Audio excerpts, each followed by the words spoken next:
The Loneliness Engine by Catherine M. Valenti. In 1971, a small advertisement appeared in the back pages of Scientific American. It read simply, "Never be alone again." It has been estimated that some 35 people responded to the ad, and another 17 the following year. However, it cannot be ascertained at this point whether these 52 participants comprised entirely of mail-in replies or merely selected out of a larger pool. In either case, each of the 52 respondents received a package approximately 6 weeks after enclosing $12 in an envelope and sending it to the P.O. Box in St. Paul, Minnesota. The package contained a simple light board, cables, a 103A modem, and a black button that depressed with a satisfying click. Those given to pursuing the advertisements of Scientific American had little trouble connecting the pieces. The light board sparkled with an array of small LEDs in seemingly random formations. The button alone did not seem to have a purpose or effect, lying dormant beside the cables. In 52 living rooms, puzzled men and women stared at the board, trying to understand the patterns of light. And patterns there were. Around 5 p.m. a great number of lights flashed on, so too around 9 a.m.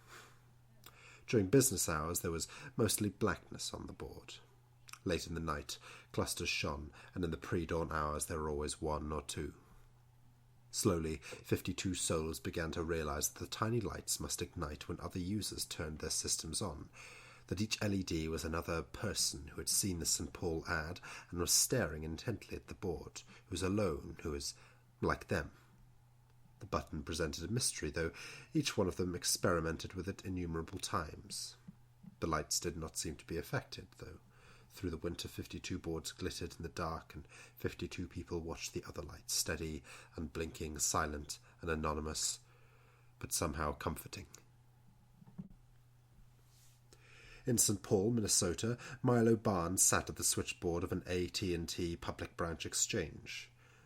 He worked the night shift, connecting jack to jack, watching the lamps as calls connected, the drone of human conversation in his ears. He was a quiet man, taciturn towards his fellow operators, isolated in his threadbare chair. One of the only black families in his rural hometown, he had never had many friends. His parents had been farmers, onions, greens, root vegetables. Milo had gone to the city after a brief try at college and found himself enveloped by the warm arms of Ma Bell. He remained introverted and painfully shy, despite being surrounded by a cloud of lively talk every night. In the 18 months that the 103A modems were active, he never mentioned his thoughts to anyone. He was never caught taking them from branch offices, moved through the PBX like a ghost. In March 1972, the light board began to blink. It was not a very great logical jump for Barnes enthusiasts to recognize the Morse code, and it was, after all, a short and simple message that repeated endlessly. All's well that ends well. Rosemarie Gascoigne of New Orleans was the first to answer. She had sat with her light board for hours each evening, accompanied by 2 disinterested tabbies. She said later that her heart had just plain stopped, and the lights began to flicker on and off. The whole world held its breath. I could hear the blood rushing to my head. I knew what to do. What the hell else was that damn button for? It just took me a couple of days to work myself up to it. It was like sending a message to God. She reached out to the all-but-forgotten black button and tried to remember what she knew of Morse. She was not the last. Danny McKitterick sent his message from Portland just minutes after Rosemarie, by all accounts, and in the very small hours of a Minnesota dawn, Milo Barnes sat breathless amongst his jacks and his lamps, as one by one they flashed on and off, a slow and tremulous human server in the days before the whole of the world was networked thus, finishing his line, answering his brief, quiet message, lights in the dark.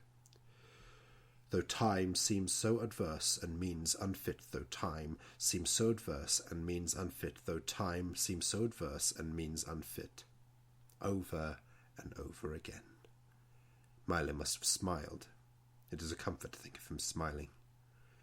While the other operators worked around him, oblivious, he sent out a new message to each machine that had supplied the coded response he sought, and this one was simpler than the others, more direct, more frightening. pick up the phone at midnight.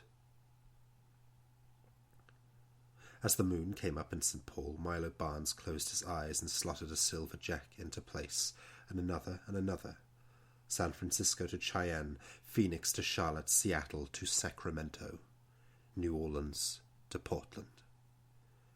Milo sat amongst his lamps, his wires, his hands taut, and held his breath. In Louisiana, Rose-Marine Gascoigne held hers and put her ear to the receiver. "Hello?"